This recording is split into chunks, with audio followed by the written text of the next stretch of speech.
All right, well, we will go ahead and get tonight's program started. Good evening and welcome to tonight's JDRF No Limit Speaker Series event. My name is Kristen Janke and I'm the Director of Community Engagement at JDRF. Thank you so much for joining us. Tonight is the first session in our 2022 No Limit Speaker Series. We launched this program last year and we offer a new topic for discussion each quarter. Tonight, it's such a privilege to have Dr. Mark Heyman with us to talk about an incredibly important topic, mental health. Mark will talk about how to build a support system and share his tips and tools for managing mental health challenges related to diabetes, something that is so important at all ages and stages of life with type 1 diabetes. You'll also hear from a JDRF clinical trial participant. Research advancements happen because of clinical trials, and there are many opportunities for you to get involved and help advance research studies. We're excited to have Brian Herrick with us to share a bit about his personal experience with clinical trials and how you can get involved. If you are here with us, it means you or a loved one were diagnosed with type 1 diabetes within the last year. On behalf of JDRF, I'd like to welcome you to our T1D family.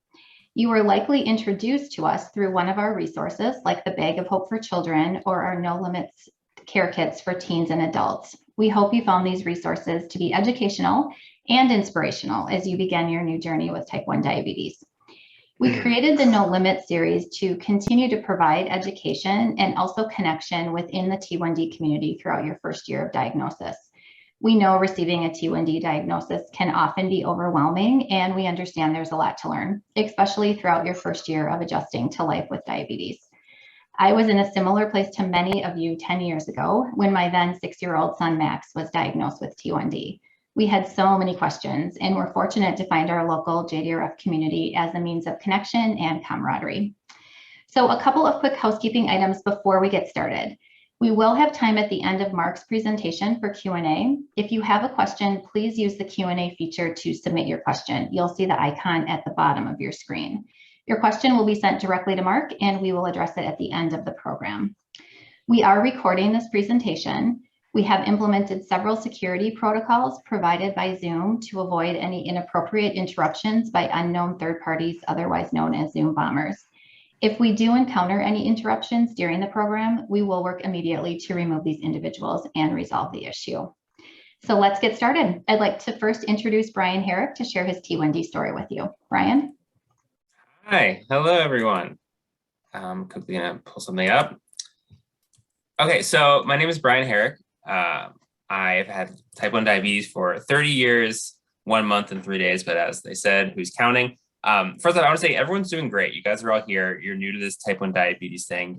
You're getting involved in JDRF. You're attempting to learn new knowledge. So all of you guys, my heart's with you. You're doing great. I'm here to talk about type 1 diabetes and clinical trials, which I've had the really fortunate opportunity to speak about, and to participate in several times. But before I talk about what they are, my experience, I want to say what they are. So what is a clinical trial? And what it is it's the only way that a new drug or device can get into the hands of people with type 1 diabetes and get through the FDA approval process.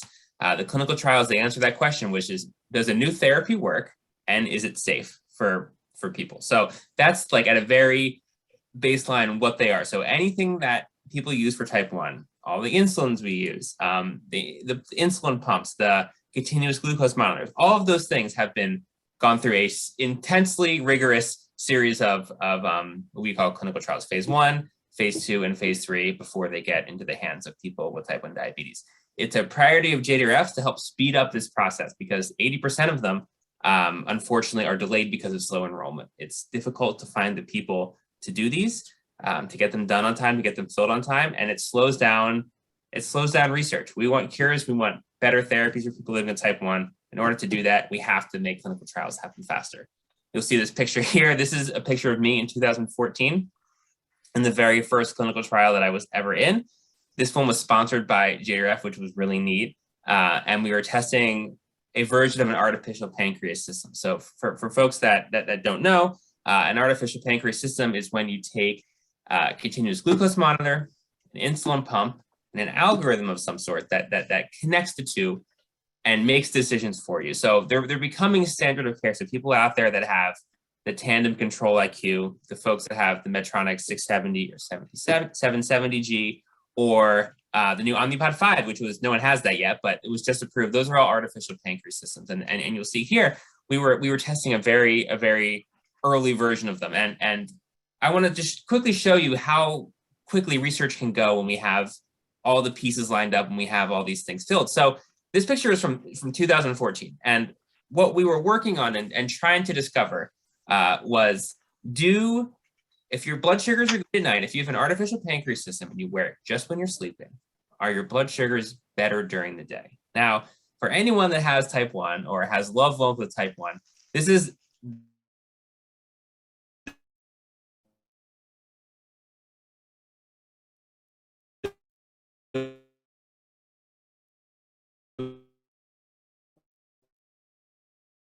most, you're not going to spend the whole morning getting to be, you're not going to have, you can eat whatever you normally want to eat for breakfast. But those are the kind of things that have to be established in clinical trials. So we were there for 5 days. We checked into a hotel, and this clinical trial was in New York City, run by the folks at Mount Sinai, again, with JDRF support. Just a great team of people. And I was one of 2 participants on there with my good friend, Alicia Westner. And we checked in every night at 7 o'clock. They turned these things on at 10 o'clock and they shut them off at 7 o'clock in the morning. And there was nerds sitting at computers watching what our blood sugars were doing all night. And again, anyone with type 1 can tell you that the answer to this is obviously yes, this is going to make your blood sugars better. And they were, but those are the kind of incremental steps that we have to prove before these things can get into the hands of people with type 1. And what's really fun is this clinical trial wasn't for a specific product. It wasn't like we were testing, the tandem control IQ system. It was a system that was cobbled together with a certain pump, with certain CGMs. But it worked. This clinical trial led to another clinical trial, which led to another one, all the way towards commercialization, to getting these things, again, into the hands of people with type 1 diabetes. So I want to talk about that really quickly, what that time span was. We're talking 5 years. This was in 2014. And for anyone that knows, it's been around type 1 a while, things are changing really quickly in a good way. They're not changing as quickly as anyone would want. Again, I've been living with this disease for 30 years. Like I'm like, let's get it over with. But 5 years is really not a whole lot of time in the development of new drugs and therapies. But when you have the right people involved, when you have the funding, which JDRF provided in this case, when you have these clinical trials that are enrolled on time, when you have a really good idea, things happen really quickly. So this picture on the left here, this is what this system looked like at that clinical trial. We had to wear 2 Dexcom sensors because in case one of them failed. And this was before they even had Bluetooth. So you see they're in this weird sleeve thing. It's called a Maslish sleeve, which gave it Bluetooth capability. They were hooked up to a pump that I honestly have never met someone that uses. It was a Roche pump. People always joke that insulin pumps look like pagers. And I think that's largely hyperbole, except in the case of this one, because it very much does look like a pager. And then there's an algorithm on a Samsung phone, which is kind of running the whole show. So as you can see, it's fairly rudimentary compared to what we have now. But in 5 years, we went from all those 4 components to the phone with the CGMs to one device, and that's the tandem, control IQ system that I'm holding there on the right, and that I was also lucky enough to be in the clinical trial for that. It's just amazing how quickly this science is able to happen. It's amazing how gratifying it is. I did this not because they pay you; they do pay you, but it's way below minimum wage. So if you're hoping to make any sort of living out of clinical trials, it's not the way to do it. I did it because I felt like it's a way I could contribute. And I felt like if I've had type 1 for this long, I might as well do something good with it. And also it was really fun. It's really neat to feel like you're a part of research, be a part of the mission, be a part of making the next generation of therapies that are going to make people's lives better, make those happen. And I got a sneak peek. I got my hands on the goods a little bit before everyone else did, which was also pretty cool. So I've been in, I think, 5 or 6 clinical trials.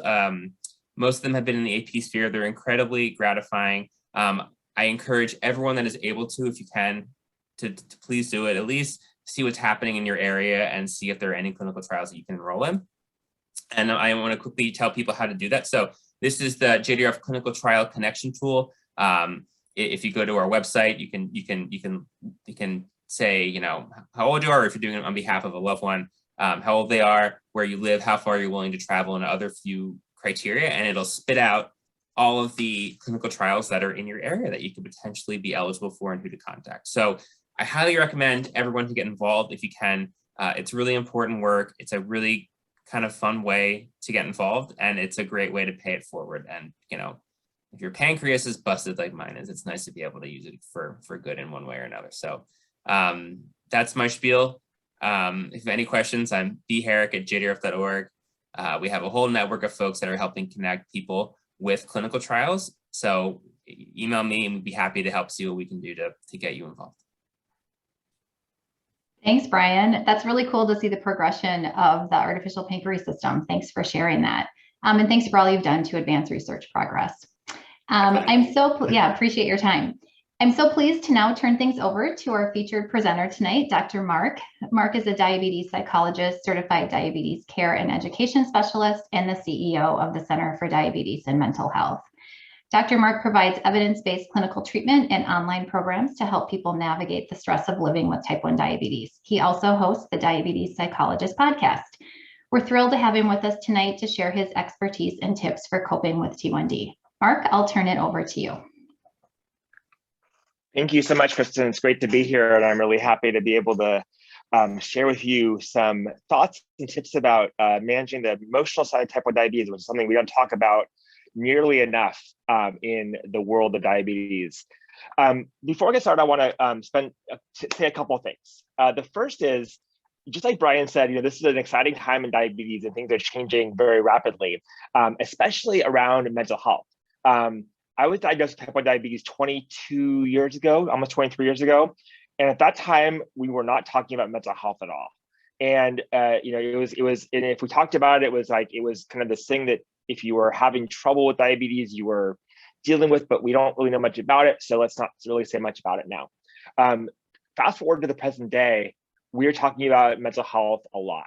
And that's really exciting because it really gives us an additional tool that we need to manage our diabetes. In my opinion, mental health care and caring for the emotional side of type 1 diabetes is an integral part of your diabetes treatment plan.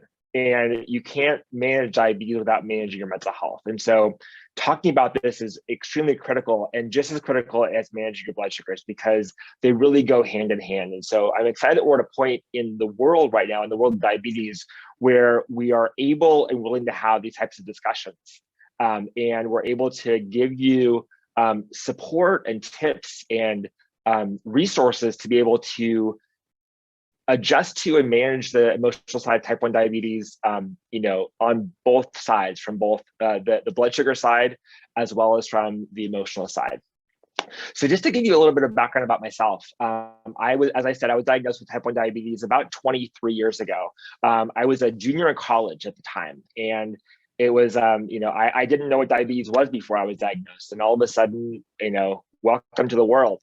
I like to tell the story of my diagnosis because I think that it's helpful. And I think that as I'm telling the story, I want you to think about your own diagnosis. I know that for many of you, it was recently, and so it's probably fresh in your minds. But I think that your diagnosis story can give you a lot of clues into how you think about the emotional side of type 1 diabetes. So when I was diagnosed, I was in college, and I was, things were really busy for me. And I was, so kind of in my own world. I didn't even know that I was getting sick. I was peeing a lot. I was tired, but I figured that's just part of being in college. The other thing that was going on for me was I was planning to go to France for the summer. I was going to do a study abroad program in France that summer. And I got sick in May. And I was terrified to go to the doctor because I thought that if I go to the doctor and they tell me something's wrong with me, then my trip to France is going to be canceled. And that to me was just unimaginable. I was so excited to go to France. But finally, I got to a point where I couldn't do it anymore. I'm sure many of you have been there too, where you just were feeling so bad that you had to have a break and go to the doctor. So I went to the doctor, and long story short, I got a crash course in diabetes, learned all about it in a day, or as much as I could in a day, which wasn't much.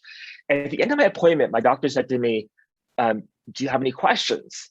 And very timidly, I said to her, well, I do have one question. I'm planning to go to France in a couple weeks for the summer. I guess that trip is canceled. And she looked at me like I was crazy. And she's like, why on earth would you have to cancel a trip to France? And I was like, well, I don't, you tell me. And she's like, no, you go to France, we'll be in touch and you're gonna have a great time. And so 18 days after my diagnosis with type 1 diabetes, I got in a plane and flew to France, was there for 3 months. And yeah, I certainly had some rough times in France, kind of trying to learn about diabetes. And this is a time way before the current insulins that we have that were much more challenging. But that stuck with me for a long time, recognizing that I could do what I wanted to do, even with diabetes along for the ride. The diabetes was not going to stop me from doing anything. And I really hope that if we tell you anything tonight, that is the message that we're able to send, is that diabetes is challenging, diabetes is stressful, but diabetes does not have to get in your way of anything that you want to do. And it should not stop you from doing anything that is imaginable or that you're dreaming about in your life. So a little overview about what we're going to talk about this evening. The first of all is why people with type 1 need mental health support. Like, what's the point, and why is this disease so challenging on the emotional side? I also want to talk about why we need to think about mental health support in addition to therapy, why psychotherapy is not the only option for emotional support. And actually, it's probably not even the best option for most people in terms of dealing with the emotional side of type 1 diabetes. I want to talk about what is the mental health support and the emotional support that people with type 1 diabetes really need, and what can you do right now to get that support, both by being here and by being, and as well as outside of this webinar. And then I also want to talk about when therapy may be the best option for you, when and some signs that you may want to look at to decide when you can't do this on your own, and when thinking beyond therapy is not the best option for you, and when you may need to seek mental health support, whether that's from a mental health professional who specializes in diabetes, like myself, or whether that's from a mental health professional who's dealing with other types of either medical conditions or general mental health challenges like depression and anxiety. So why do we care? If you're recently diagnosed, or even if you're not recently diagnosed with type 1 diabetes, I'm sure that you've been going through a lot of challenges recently, trying to understand what diabetes is and how do you manage it. That can be overwhelming and cause anxiety and burnout, frustration, overwhelm. You name the emotion, it comes along with type 1 diabetes. Research shows that over 40% of people with type 1 diabetes meet the clinical cutoff for what we call diabetes distress. I'll talk about that in just a minute. And even more feel burnt out or have negative emotions that they associate with living with type 1 diabetes. Diabetes distress is a condition which we've defined as being, dealing with and having to basically play dodgeball with diabetes all the time, having to, you feel this emotional burden and these depressive symptoms and the anxious symptoms because of all of the work involved on a daily basis of managing type 1 diabetes. Diabetes burnout, on the other hand, is that same feeling, but just kind of feeling burnt out. I know that many of us have felt burnt out before with our jobs and in other situations in our life.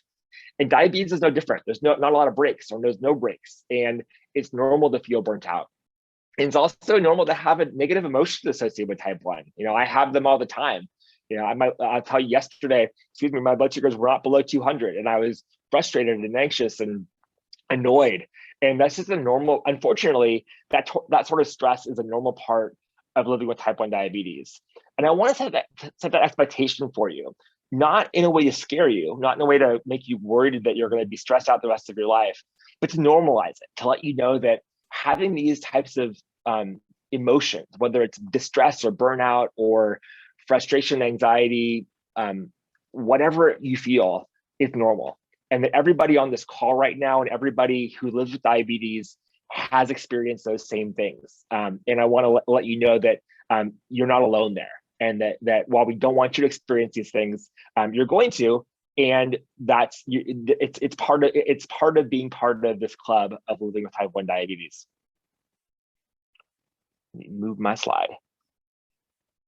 But mental health support needs to be a part of the treatment plan for everyone with type 1 diabetes. And I truly believe this. And I truly believe that we have come a long way here, but we also have a long way to go.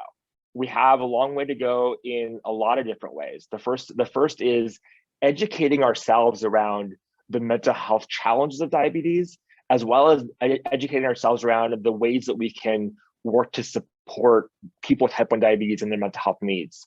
We also need to improve our education for friends and family. We need to improve our education for endocrinologists and having them involved and aware of and be willing to ask questions around the mental health challenges of type 1 diabetes. We also need to improve our access to resources. And those resources could be podcasts, webinars like this, therapists who understand type 1 diabetes. And it really spans the spectrum of what we need to do.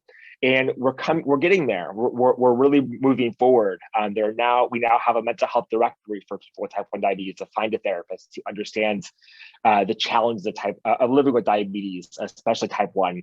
We have lots of people talking about mental health challenges on social media, and we're normalizing it. But we want to keep moving that needle forward. And having you here at this presentation really is a good step in that direction. But I also think I want to talk about, we need to change the way we think about type 1 diabetes and mental health. And here's what I mean by that. What I mean is, we so often talk about type 1 diabetes and mental health from a place of symptoms. I'm feeling burnt out, I'm feeling depressed, I'm feeling anxious. And those are all very real. And it's important to talk about the symptoms. But then we have to ask ourselves, what are the things that we have control over? And what are the things that we don't have control over? And many of the things we try to control are things we actually don't have control over. Things like having diabetes, or feeling frustrated because your blood sugar is high, or you name that thing. But I want to ask you this question: what if we were able to shift that mindset about mental health and type 1 diabetes away from what you are feeling to what you're able to do with those feelings? Because I cannot promise you that you're never going to feel stressed about diabetes. I wish that I had a magic wand. I wish I had a pill. I wish I had something to give you that would magically wipe the stress of diabetes away from you. But I'm not a magician, and I don't have those types of powers. But what I can do is I can help you figure out how to navigate that stress. And what that means is controlling, reducing the stress when we can, but also accepting the fact that it's going to be stressful sometimes, and making sure that stress doesn't get in your way. Because what would happen if you were able to do whatever you want in your life, even with diabetes there? And even more importantly, what if you're able to do what you want in your life, even with the stress of diabetes there, the burnout of diabetes and all of those things? And that can happen. And that's the important way to think about it. So, because if we try to wait until we're not feeling stressed, we're not feeling burnt out, we're not feeling anxious, we've held ourselves hostage to those emotions. But if we're able to say, right now I'm feeling this way, but I'm still going to move forward and manage my diabetes, I'm still going to move forward and ride my bike, I'm still going to move forward and go surfing, all of a sudden it's opened up a whole world of possibilities for you that are not being held hostage by your emotions. We can't control our emotions all the time, but what we can control is our behavior. And I really want to focus on the behavioral aspects here. So this is what redefining mental health treatment means. It means thinking about diabetes and mental health in a really broad way. I tell people sometimes that I have a hypothesis that I work under. And if we have 100 people with type 1 diabetes in a room, there may be 2 or 3 of them who need to see me or a mental health provider who specializes in diabetes. And those people, they have a real need for that. But there's also 97 people in that room who need something. And that something is not necessarily me. It's not seeing me face-to-face or over Zoom for an hour a week, but they need something. And I want to talk to you today about what those somethings are and how you can build that support network of people, of resources, of mental health support for yourself in your life with type 1 diabetes. So the question is what do people with diabetes need? And what are the things that will best support your mental health with type 1 diabetes? And there are 4 things that I want to talk about this evening. The first is normalization. I want to let you know that what you're experiencing, no matter how challenging, and how stressful and how overwhelming is normal. I want to tell you that we want to help you develop problem-solving skills. At its core, type 1 diabetes is a problem-solving condition. And luckily with our new technology, the need for problem-solving skills is becoming less and less, but it's still there, and it's probably never going to go away completely. Stress management skills. Diabetes is stressful, and we cannot change that. We can reduce the stress, but we can't make it go away. And so finding ways and giving you skills and teaching you skills to be able to navigate that stress is extremely critical. And then finally, support. Diabetes should never, ever be a do-it-yourself condition, never. And so I'm glad that you're here getting that support from me and from other people in this webinar. But support with type 1 diabetes needs to be an ongoing thing in your life. And I really want to encourage you, and I want to instill that in you, so that as you move forward in your life with type 1 diabetes, whether you've been living with type 1 diabetes for 1 day, 1 month, 1 year, or 20 years, that support is a critical part of this equation. So how do we achieve normalization? How do we recognize that that the stress you're dealing with is normal, and why is that important? I'm gonna tell you another story. So I've been working in the diabetes world for about 10 years now, and I've been living with diabetes for 13 years. And so there's a good part of my life with diabetes where I didn't have a lot of support. I didn't know anybody else with type 1 diabetes. When I met somebody, I was like, they're like the unicorn in the wild, and I was so excited to meet them. And but I tell you, looking back on that time, those are some of the most challenging times in my life with diabetes, because I was lonely and I'm alone in my experience, but also I thought that everything that was going on for me, all the emotions that I was experiencing, and by the way, I was a psychologist for part of this time, so a professional in this area, where I didn't realize that they were normal. And one day, about 10 years ago, or a little over 10 years ago, I was at the gym and I was stretching on the floor, and this woman came up to me and she said, "You have diabetes, don't you?" I was a little bit shocked, and I was like, "What?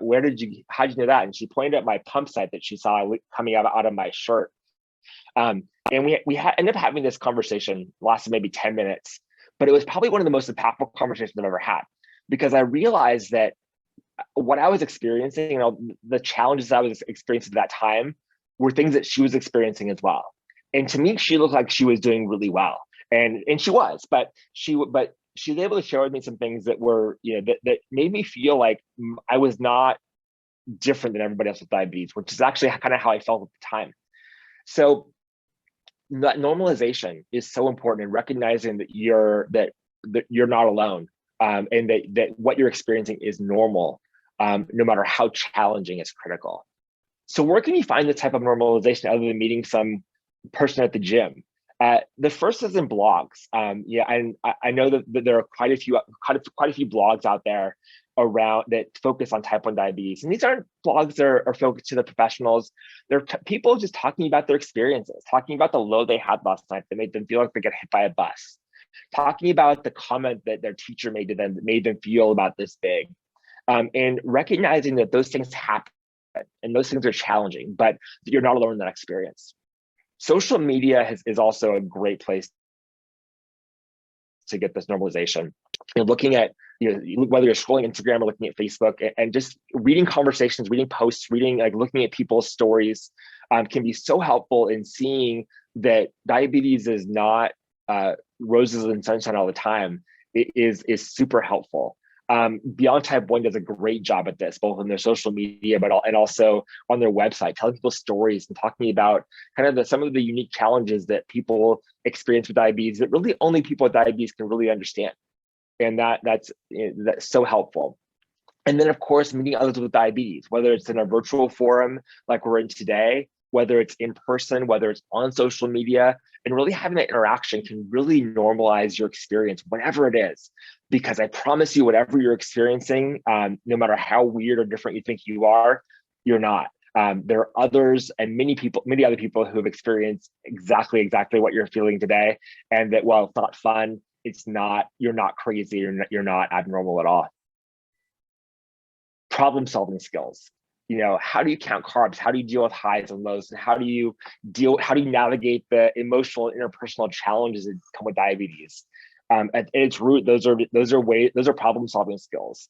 And our doctors give us a set of kind of tools that we can use, whether they're insulin carb ratios or whether they're correction factors that are the basis. But in the end, we're the ones doing the work on a regular basis. We're the ones trying to learn how to navigate and apply those skills and those tools in our lives with diabetes. And that can become overwhelming. And so getting support in those areas can be super helpful. The first and foremost, I would recommend, if you haven't already or don't have an ongoing relationship with one, work with a diabetes educator. They used to be called CDEs, now they're called CDCESs, Certified Diabetes Care Education Specialists. And generally speaking, these are people who are nurses, dietitians, exercise physiologists who have done extra training in diabetes education. They can really help you to problem solve around specific areas in your life with diabetes, whether they're around food, whether they're around exercise, whether they're around changing insulin needs and basal rates. These are the ones who are going to be so helpful in helping you to really hone in on those problem solving skills. Also reading books about diabetes, whether they're books written by other people with diabetes or professionals. One of my favorites is called Think Like a Pancreas by Gary Shiner. Great book about how to think like a pancreas, which is really how to problem solve with diabetes on a regular basis. And then working with a coach. There are lots of folks out there who are either peer coaches or professional coaches who help you to think about your mindset, think about the mechanics of diabetes on a one-on-one basis in a really regular way. And so if that's something that's interesting to you, I'd really encourage you to do some research on the best type of coach that may help you solve the problems and develop the problem solving skills that you have or that you need to develop right now, whether that's around pregnancy and diabetes or exercise and diabetes or nutrition and diabetes. Lots of great resources out there for you. Stress management skills. Diabetes is stressful, and we need to figure out, we need to understand the best ways to navigate navigate the stress of diabetes. And that can be challenging sometimes, because while I'm sure that when you're diagnosed with diabetes, your doctor told you everything that you needed to know, whether you remember it or not, but they told you everything you need to know about your basal rates, your insulin carb ratios, and how do you correct for high blood sugars and how you treat low blood sugars and all those things. I can almost guarantee you, and please tell me if I'm incorrect, that no one gave you any information about how to manage the stress of diabetes. I'm pretty sure no one ever told you that diabetes was going to be stressful. They just said it's like a check in the box condition. You do this, and you'll be good. But as we know, the stress of diabetes is probably the biggest burden. And if we're able to learn to manage the stress and navigate the stress, then it becomes a lot easier. So how do you do this? There are certainly lots of online courses and resources available for people around stress management in general. There are also some that focus on diabetes specifically. There's also group coaching, whether that's in a support group, whether that's in a therapist's office, or whether that's online, that offer help in support and stress management tools. But I think the best one, and the one that is most effective, is talking to people who know what they're doing. And those people are the people with diabetes, people living with diabetes on a regular basis, not professionals, but people who are the ones living with diabetes. Because I can't tell you how many times I've been doing an event or a camp where the conversations go around and really it's like, here's what I do to manage my stress. Here's what I do to manage my stress around diabetes. Here's what I do when things get challenging for me. And there's all these light bulbs that go off around, wow, I can use that same skill for myself. And it is powerful for people. So I would encourage you to find ways to connect with other people with diabetes as a way to learn stress management skills with diabetes, because we're the best teachers for each other. And then of course, support. I can't stress this enough. It always surprises me. One of the first questions I always ask people who come to my office is, who else do you know with type 1 diabetes? And I would say that roughly 80% of the people who I meet in my office or over online when I see them tell me they don't know anybody else. I'm the first person that they ever met or actually had a conversation with who also has type 1. And that makes me so sad, But it also is a great opportunity for these folks to get support and to see the power of support, because we can't do this alone and we shouldn't do it alone.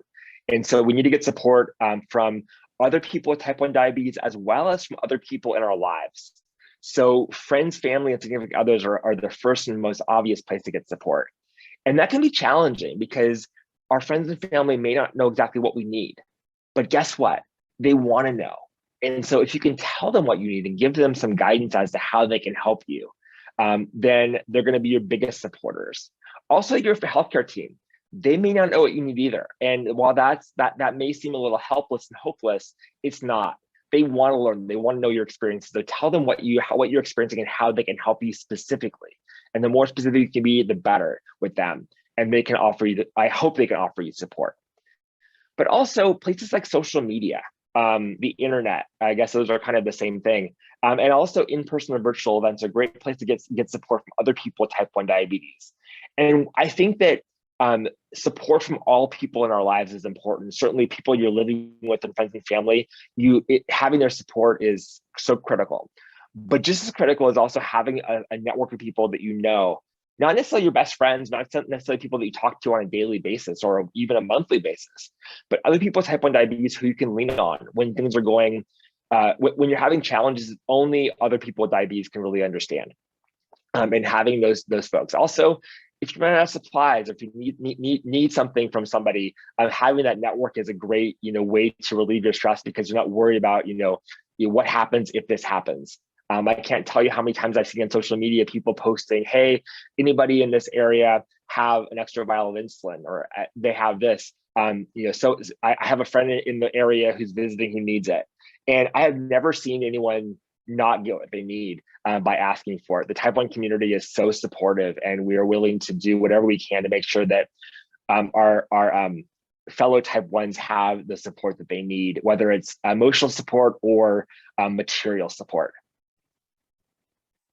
So I want to talk a little bit about the reasons why you may need therapy, and why therapy may be an important thing for you. The first and foremost is, if you're having trouble managing your diabetes, if the emotional challenges that you're having are getting in the way of your ability to manage your blood sugars, then that's probably a time that you need some additional support that you're not able to get from other people in the community.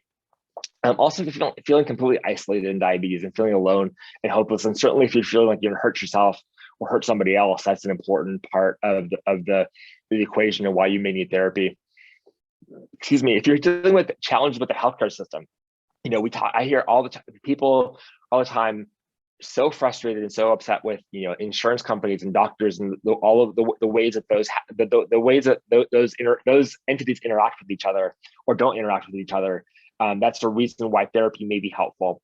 And also, if diabetes is impacting your relationships, if diabetes is impacting your ability to go to school or go to work, in the emotional side, diabetes, I should say, is impacting those things. Then, and the things that you've tried, the other areas that we talked about, from problem-solving skills and stress management skills, isn't working for you and still keeping you stuck, then professional help may be a good option for you. I want to share with you a couple of resources that I have available if you're interested. About 1.5 years ago, I started the Diabetes Psychologist podcast. It's a podcast that comes out every Thursday morning. It has it for the past 75 weeks.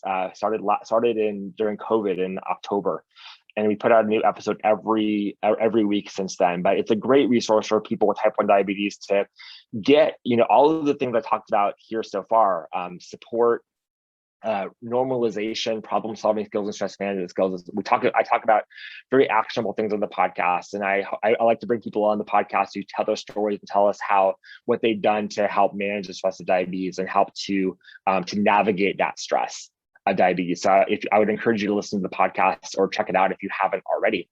And also, I have a list of mental health resources and some resources that I want to share with you. So if you like these resources, feel free to go to this website, thediabetespsychologist.com. /no limits, and put in your email address. And over the next week or so, I will send you a variety of mental health resources and support tools that you can use in your life with diabetes. This includes some guides around, mindfulness, around self-compassion. I'll send you some curated podcast episodes that may be helpful for you specifically, and some other resources. So I would encourage you to do that. And then in order to stay in touch with me, that's the best way to do it, is to sign up for that mailing list. And on that note, I want to say thank you very, very much for your time and for your attention. I'd be more than happy and excited to answer your questions and have a discussion with you guys around whatever you want to talk about. Thanks so much, Mark. That was so helpful. And I love your message that diabetes isn't do it yourself. I think that is so important, and certainly something that I don't think I realized when my son was first diagnosed, but I just can't imagine not being a part of the T1D community. It's just such a supportive network, as you mentioned. So we do have some questions that were submitted that I'll share with you now. If you do have questions, please continue to put them in the Q&A icon and we'll get those to Mark. So let's start maybe a little bit with support. We have a couple of questions around specific ages. So a family's son is not newly diagnosed, but he's going to college in a different city this year. So they looked into different T1D support groups on campus. There isn't one at the college that he's attending. So he's away with no other friends who have T1D. Do you have any suggestions on how to build a support network in this case when you're away at college? Yeah, so that's a great question. First of all, I would call the first people I would call would be the College Diabetes Network. They are the kind of the epitome of support for people in college. And if they don't have resources at their school, I'm sure they have people that they know at your school who they can connect you with. And they have lots of resources and support for how do you talk to your roommate about diabetes, and how do you drink with diabetes, and kind of all, they really runs the gamut of all kinds of stuff. But I would also look to social media. And we're not necessarily saying I want some support, but ask me, does anybody know anybody in the Kansas City area with type 1 diabetes? I have a 19-year-old son who's looking for a friend or just someone who they can call in case of emergency. And knowing that those people are there, even if you don't really know them very well, I think can be really helpful in empowering them to one, get that support, but also know that they have someone that will have their back with an extra vial of insulin or a CGM sensor or whatever it is that you may need in that moment. And also I would, I'm going to date myself here, because I don't know how it works on college campuses now, but I was going to say, put up a sign in the dorm around you, diabetes support group, want to start one. I'm sure they have. I know there are other much more effective resources now to be able to get connect others with diabetes, because I know no matter how big or small your child's school is, there are others with diabetes on that campus who would probably love to connect just like he or she would. Yeah, no, that's a great idea. And then we've had several questions about younger kids. So do you have recommendations for groups or ways to find support? For example, we have a family joining us whose 7-year-old son was diagnosed 3 months ago. So they're really kind of trying to do their best to manage the new diagnosis, but also get him connected with kids his age. Yeah, so I mean, the best advice I have there is diabetes camp.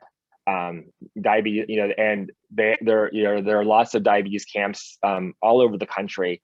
And they are probably the best resource I know of for kids with type 1 to be able to get that support. Some of them are day camps, some of them are overnight camps. Many of them are sponsored by the American Diabetes Association, and really kind of get him plugged in there. I know that in my area, I don't know if this is a national program, but there's also a JDRF, even regional groups within. I live in San Diego, and so regional groups within San Diego that meet, either virtually or in person at parks and stuff, so that parents can connect, but also so their kids can meet each other. And then, of course, social media groups. Lots of cities have type 1 groups focus on that city, and many people are very open to meeting up and kind of having that support, whether it's play dates for kids or whether it's support groups for parents. So those are always great resources. But I think that just kind of putting those feelers out there, and you'll be surprised who will respond to you. No, I think that is a good idea. We'll post a link in the chat too to help you find your local JDRF chapter if you're not connected. As Mark said, many of the chapters do have support groups, meeting in person when safe to do so, but many virtual options right now, which is still helpful for connection. So we've had a few questions kind of around stress and anxiety, and a few questions related specifically to CGM use. So using a CGM, but due to inaccurate readings, there's anxiety and continuing to kind of use finger pricks to validate, or feeling like they need to use finger pricks to validate their glucose readings. And so do you have some coping strategies or tips? In this one example that was shared, they're considering stopping the use of the CGM because it's causing mental stress.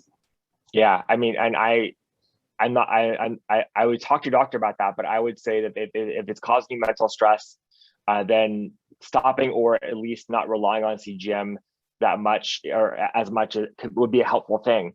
I think it's important to remember what the FDA says around blood glucose monitoring and CGM data, and so just to set expectations appropriately. So generally speaking, there's a 15% variation from what the actual blood sugar, or sorry, there's a 15% range of variation between what the actual blood sugar is and what is allowed to be from the CGM. And so, and remember, as your number gets higher, that the range gets bigger and bigger. And so if your blood sugar is 100, we can say with pretty good accuracy that your actual blood sugar is between 85 and 115. But if your blood sugar is 300, then all of a sudden we're at a point where 15% of 15 is 345 to 255. That's a pretty big range. And so saying that the CGM is not accurate, it may be, and I hear this all the time, that people CGM is not accurate, and that's a very real concern. But I also want to make sure that you're recognizing what accurate actually means. And accurate is not actually what the number says, it's kind of that range. Also, the great thing about CGM, which is an important thing to recognize before you stop using it, is that even if the numbers are completely wrong, the trends are likely going to be correct. And so remembering that if you use it, not necessarily for the exact number, but like where's your child trending, that can be an empowering thing to do. But if it's causing you stress, then I would encourage you to talk to your doctor about that and potentially stop using it at least for a time. Also, I would encourage everybody to put their CGM down and to rely, especially if you believe it's accurate, and rely on the alarms. It can be so easy to with my watch and my phone and my pump and on my computer. I see it all the time, and it can become overwhelming. And so part of that mental stress is kind of being able to take a break and recognizing that the CGM will let you know when there's an issue that you need to pay attention to.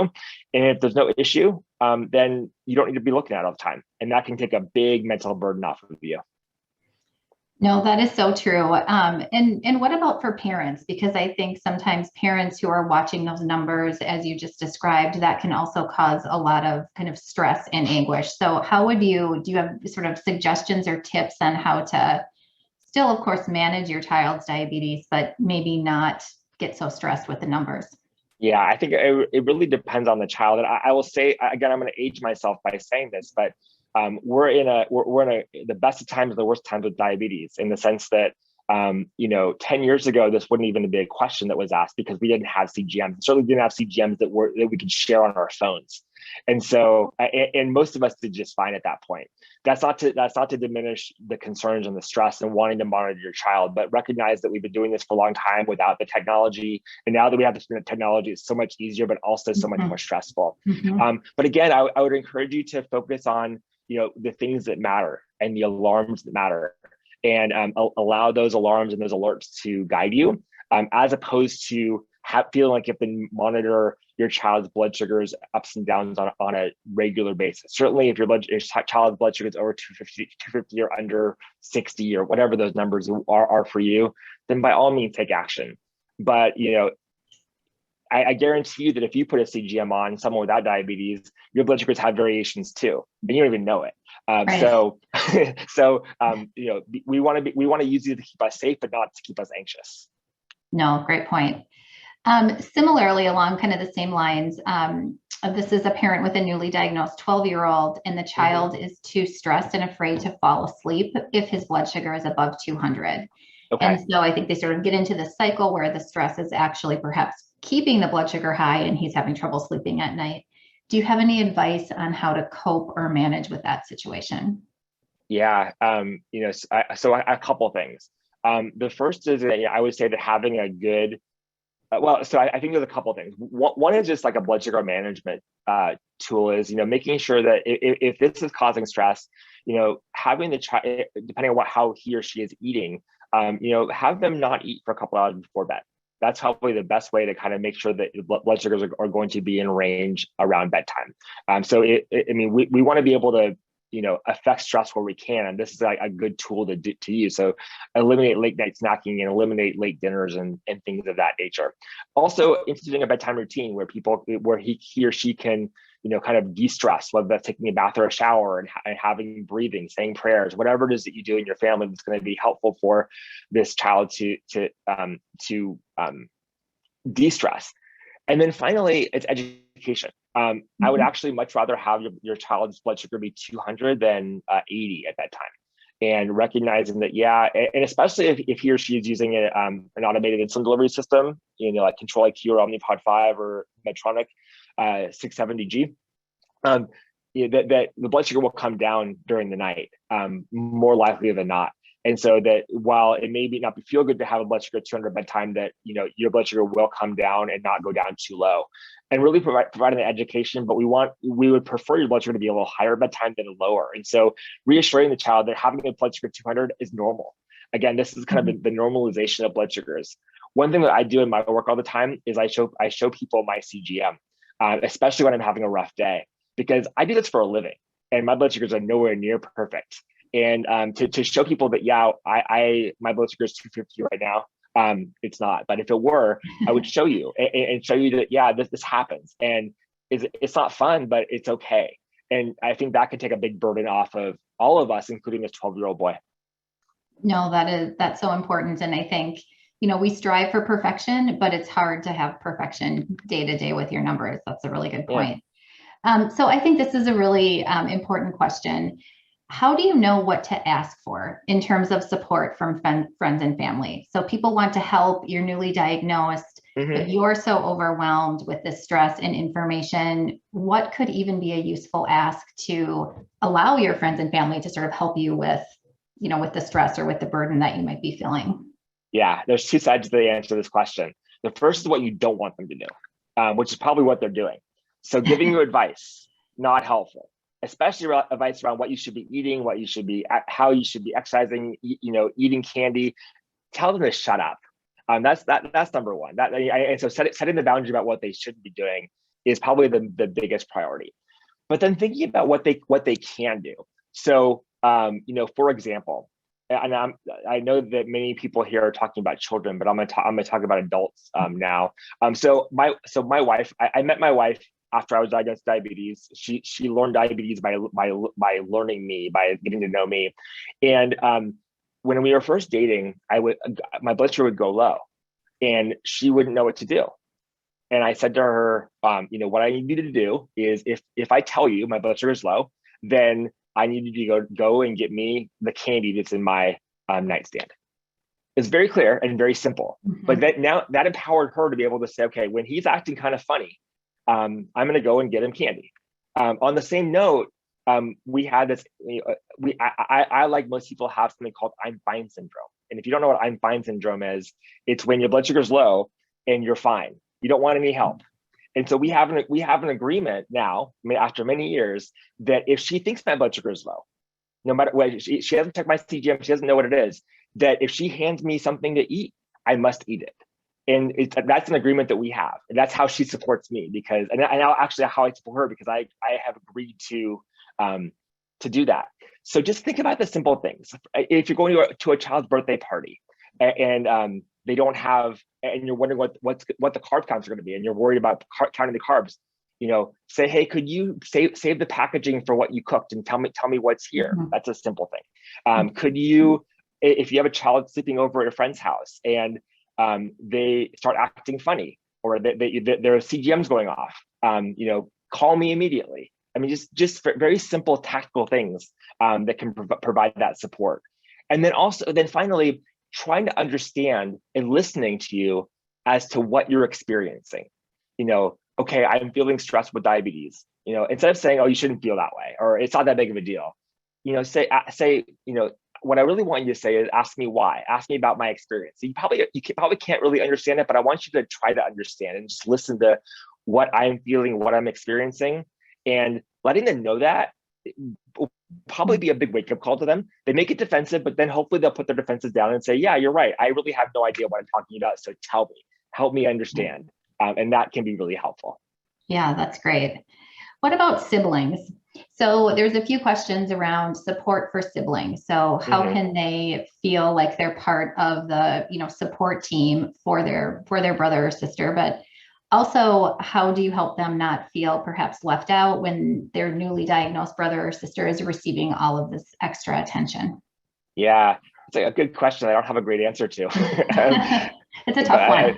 But yeah, it is a tough one. I think that letting them know, I would say that first of all, not excluding them from the conversations. Obviously, when these families, when a family has a newly diagnosed child, the dynamic and the system changes, and that means it changes for everybody, both the parents and the child diabetes, but also the other children in the family, even the pets. It changes for everybody, and so making siblings part of that process and normalizing what's happening for them, giving them tools or things that they can do to be helpful.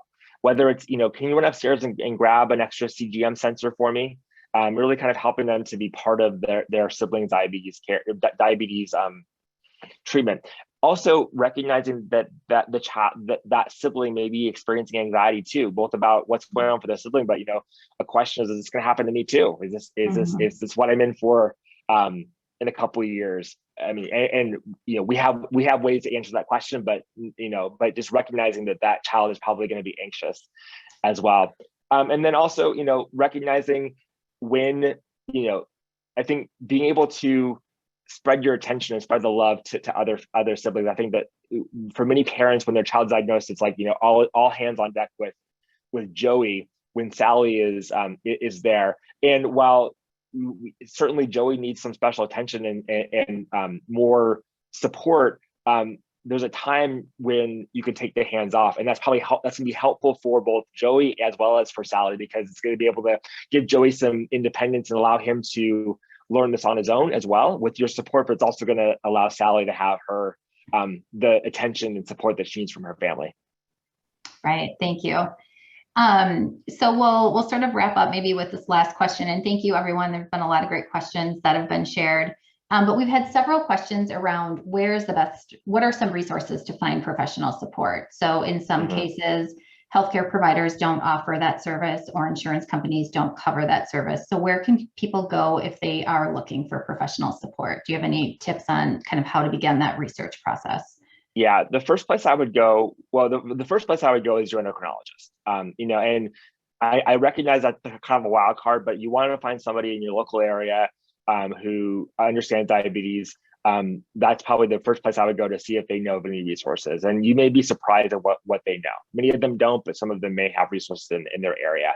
The second place I would go is the American Diabetes Association has a mental health provider directory. And if the website's a little bit funky, but if you go to Google and put in Google ADA mental health provider directory, it'll come up. But you put in your zip code, you put in like a range of like distance, and it'll put up a bunch of providers.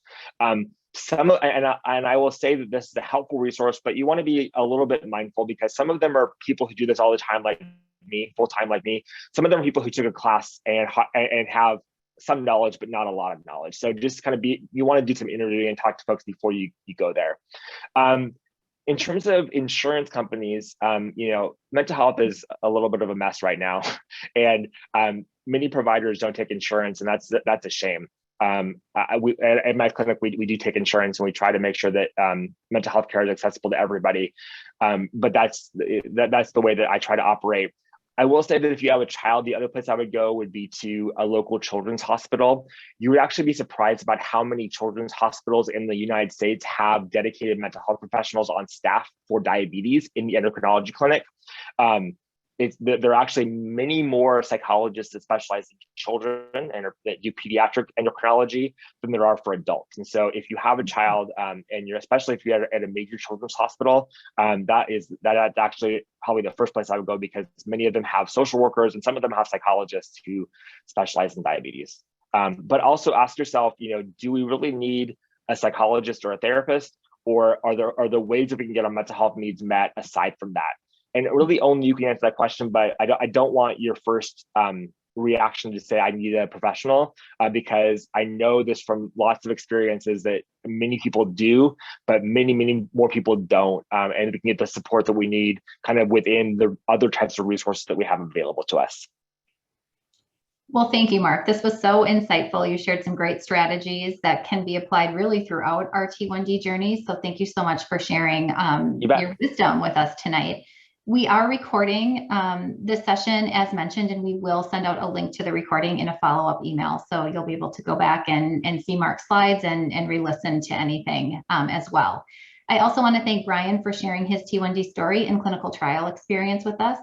For those of you who may be interested in participating in a clinical trial, you can find more information at jdrf.org. And as Brian mentioned, our clinical finder tool will match you with eligible trials in 60 seconds. And we did post a link in the chat to that page. And then a special thanks to all of you for joining us tonight. We really encourage you to connect with your local JDRF chapter to learn more about the programs and activities that are happening in your community. If you aren't yet connected to a chapter, you can find your nearest chapter on jdrf.org, and we've posted a link to that in the chat as well. Our next No Limit session will be hosted in May. We'll be talking about tips for building your diabetes care team. So we'll have more information to share on that very soon. And if you are looking for educational resources, we also offer a monthly virtual Type 1 Nation Summit series. We host a new session the first Thursday of each month. The series will kick off next month on March 3rd. And the first session is a panel discussion, Inspiring Women Breaking Barriers with T1D. And we'll be featuring some of our T1D ambassadors, including Christina Alessi, who's a former CNN broadcast journalist and now Chobani's Chief Corporate Affairs Officer, Anissa Gamble, who's the first professional T1D women's ice hockey player, and broadcast journalist Madison Carter. We've posted a link in the chat where you can find more information and register for the Type 1 Nation Summit series. Thank you again for joining us. Have a great rest of your evening. Thanks, Mark. All right.